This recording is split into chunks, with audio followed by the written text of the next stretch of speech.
Guys, ang tip natin ngayon, flat belt bag. Isa lang yung pattern, pero mayroon siyang pocket na nit sa harap.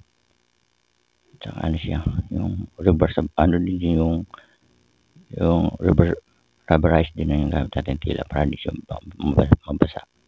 Tapos yung pinaka-finish nito, 9 inch by 7 inch. Flat lang siya para hindi disturbo. Tapos gagamit tayo ng 1/4 na strap. Tapos lagyan natin ng naka-strap support para sa side, sa belt. Tapos gamit din ng side release o push lock.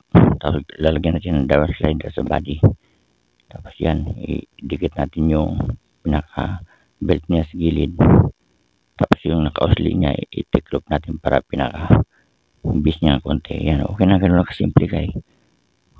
Flat siya. Ayan. Okay guys, thank you guys.